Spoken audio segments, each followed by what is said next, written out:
अगर आप स्क्रीन पे जो चार्ट है उसको देखोगे तो उसमें आप देखोगे काफी वाइड स्पेसेस है जहां पर कुछ भी ट्रेडिंग नहीं हुई है। अपना पर्पस गैप से यही है कि बेसिकली आइडेंटिफाई करना कि हम ट्रेंड में कहां चल रहे हैं। तब हमारे मार्केट्स 9:55 AM को खुलते थे, इलेक्शन के रिजल्ट्स आए, Congress government second time power में आई एंड मार्केट्स ने इसको काफी पॉजिटिवली लिया एंड खुलते ही निफ्टी में 20% का सर्किट लग गया एंड एक्सचेंज ने डिसाइड किया कि मार्केट्स को आज बंद करेंगे। तो इंडियन मार्केट से 6 मिनट के लिए ओपन थे एंड ये अब तक की इंडियन हिस्ट्री का शॉर्टेस्ट ट्रेडिंग डे है।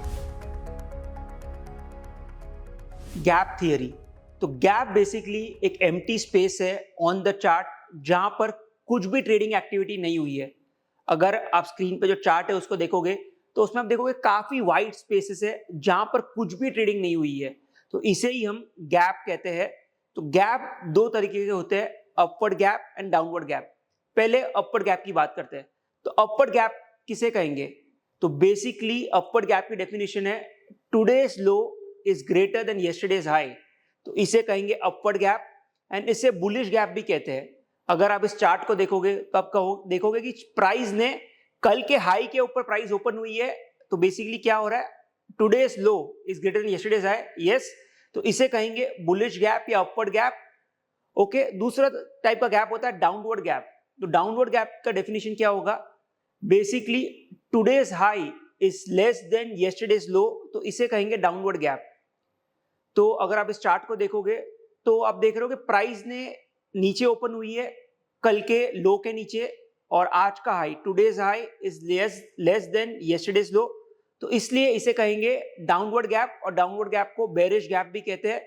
तो बेसिकली अपवर्ड गैप, जो बेसिकली अगर प्राइस अपवर्ड गैप बन रहा है तो एक अपवर्ड गैप एक सपोर्ट की तरह एक्ट करता है एंड डाउनवर्ड गैप एक रेजिस्टेंस की तरह एक्ट करता है। लेकिन सोचो ऐसा क्यों? तो जब अपवर्ड गैप बना मतलब कल कुछ प्राइस एक्शन हुआ एंड प्राइस आज सीधा ऊपर खुली है, तो जो भी लोग पोजीशन लेके गए वो क्या करेंगे? अगर प्राइस उस लेवल पर आएगी तो वो एग्जिट करने की कोशिश करेंगे। तो इसलिए अपवर्ड गैप एक सपोर्ट की तरह एक्ट करता है एंड डाउनवर्ड गैप एक रेजिस्टेंस की तरह एक्ट करता है। बिकॉज सपोज कोई लॉन्ग पोजीशन लेके गया है ओवरनाइट एंड प्राइस नीचे खुली है तो वो लॉस में है एंड सपोज प्राइस जैसे ही उस लेवल के पास जाएगी वो क्या करेगा? वो एग्जिट करने की कोशिश करेगा, तो वहां पे सेलिंग प्रेशर आएगा।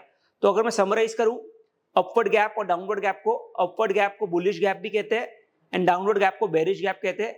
अपवर्ड गैप की डेफिनेशन है today's low is greater than yesterday's high, इसे कहेंगे upward gap. And downward gap की डेफिनेशन है today's high is less than yesterday's low, इसे कहेंगे downward gap. Upward gap acts as a support and downward gap acts as a resistance. तो ये important points है gap के बारे में, अपवर्ड एंड डाउनवर्ड, जो आपको पता होना चाहिए। एंड गैप्स की दो इंपॉर्टेंट प्रॉपर्टीज है। A gap in a higher time frame will have more significance. इसका मतलब डेली टाइम फ्रेम में जो गैप्स रहेंगे उसकी सिग्निफिकेंस ज्यादा है, पर इंट्राडे भी आप देखो काफी बार छोटे छोटे गैप्स बनेंगे, उसकी सिग्निफिकेंस इतनी नहीं है। बट हायर टाइम फ्रेम पर जो गैप्स बनते हैं उसकी सिग्निफिकेंस है। तो डेली या उससे बड़े टाइम फ्रेम में गैप्स की सिग्निफिकेंस है। और सेकेंड चीज है all gaps need not be filled, मतलब जरूरी नहीं है कि गैप चार्ट पर बना है तो फिल होगा ही। एंड इसका एक इंपॉर्टेंट एग्जांपल आपको देता हूं एंड ये एग्जांपल देखकर आप शॉक हो जाएंगे। 18 मई 2009 तब हमारे मार्केट्स 9:55 AM को खुलते थे, लेकिन इस दिन क्या हुआ? इस दिन Congress government second time power में आई, इलेक्शन के रिजल्ट्स आए एंड मार्केट्स ने इसको काफी पॉजिटिवली लिया एंड खुलते ही निफ्टी में 20% का सर्किट लग गया एंड एक्सचेंज ने डिसाइड किया कि मार्केट्स को आज बंद करेंगे एंड 10:01 पर मार्केट्स बंद भी हो गए। तो इंडियन मार्केट से 6 मिनट के लिए ओपन थे एंड ये अब तक की इंडियन हिस्ट्री का शॉर्टेस्ट ट्रेडिंग डे है। बट इससे ये चीज सिग्निफाई करना चाहता हूं कि जरूरी नहीं हर गैप फिल हो। एंड ये जो गैप बना था सेंसेक्स में लगभग 12,000 के आसपास बना था एंड सेंसेक्स आज 60,000 है, लेकिन इस गैप के आसपास मार्केट कभी वापस नहीं आया। तो बेसिकली जरूरी नहीं हर गैप फिल हो एंड कभी कभी ऐसे गैप्स भी होंगे जो अपने लाइफ टाइम में कभी ना फिल हो एंड चांसेस है ये गैप अपने लाइफ टाइम में कभी फिल ना हो। अगर आप ये वीडियो देख रहे हैं तो आई एम वेरी श्योर आप सौरभ सिसोदिया की ट्रेनिंग और ट्रेडिंग स्टाइल दोनों से काफी इंप्रेस्ड है। If that is the case, I have some good news for you. हमने सौरभ सिसोदिया के साथ एक फुल फ्लेज टेक्निकल एनालिसिस में प्रोग्राम बनाया है, जिसमें सौरभ ने टेक्निकल एनालिसिस के बेसिक से लेकर एडवांस लेवल के सारे टॉपिक्स कवर किए हैं। आप इस प्रोग्राम के through candlestick indicators like RSI, ADX, MACD, chart patterns और ट्रेडिंग सिस्टम्स के बारे में एकदम डीपली समझ सकते हैं। हर टॉपिक के लिए सौरभ ने चार्ट्स एंड एग्जांपल्स का इस्तेमाल किया है और क्लियरली बताया है कि आपको कब एंट्री और एग्जिट लेनी चाहिए। यही नहीं, सौरभ हर सैटरडे आपके साथ एक लाइव सेशन भी कंडक्ट करेंगे जहां आप अपने डाउट्स, क्वेरीज और ट्रेडिंग सेटअप्स डिस्कस कर सकते हैं। तो जल्द ही इस कोर्स में एनरोल कीजिए और टेक्निकल एनालिसिस में मास्टरी करें। Classification of gaps.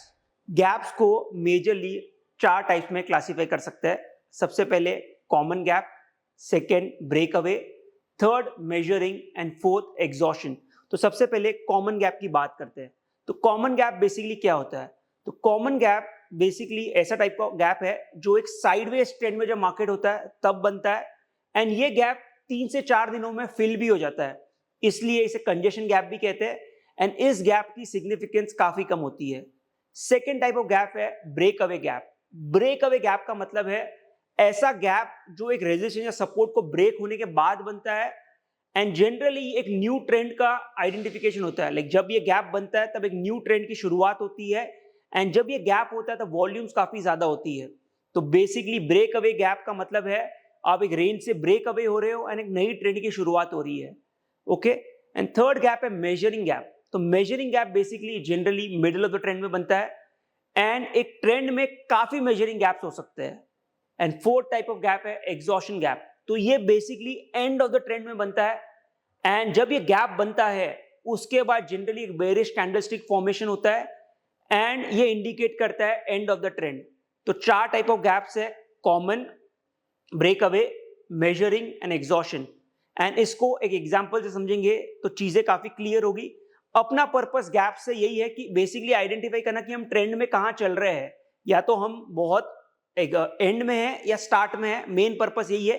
गैप से ट्रेड कैसे लेनी है ये हम ट्रेडिंग मॉड्यूल्स में समझेंगे, बट अभी के लिए गैप्स, ये 4 टाइप ऑफ गैप्स क्या होते हैं एंड इनका यूज क्या है, इतना ही समझ गए तो काफी है। तो अगर आप ये निफ्टी का चार्ट देखो तो आप देखोगे जब मार्केट एक साइडवेज रेंज में है तब बहुत सारे गैप्स बने हैं। तो इस गैप को हम कहेंगे कॉमन गैप। इसके बाद आप देखोगे मार्केट का जो रेजिस्टेंस लेवल था ये ब्रेक होता है, एंड इस गैप को कहेंगे ब्रेक अवे गैप। उसके बाद मार्केट काफी रैली करता है, बीच में काफी और गैप्स हुए हैं, एंड इसे कहेंगे मेजरिंग गैप। लेकिन फाइनली आप देखोगे गैप हुआ है, इसके बाद एक बेरिश कैंडलस्टिक बनी है, एंड उसके बाद ट्रेंड पूरा रिवर्स हो गया है, तो इस गैप को कहेंगे एग्जॉशन गैप। तो ये सिर्फ अंडरस्टैंडिंग के लिए इंपॉर्टेंट है, बाकी ट्रेडिंग के लिए हम दूसरे तरीके यूज करेंगे गैप्स को कैसे ट्रेड करना है। बट गैप्स के बारे में इतना इंपॉर्टेंट है कि गैप्स ऐसा लेवल है जहां पे कोई भी ट्रेडिंग नहीं हुई है, and 4 type of gaps, common gap, break away gap, measuring gap and exhaustion gap. And हमने ये समझा था कि गैप अप गैप डाउन क्या होता है। तो बेसिकली गैप अप मतलब अपवर्ड गैप बन रहा है, एंड गैप डाउन मतलब डाउनवर्ड गैप बन रहा है।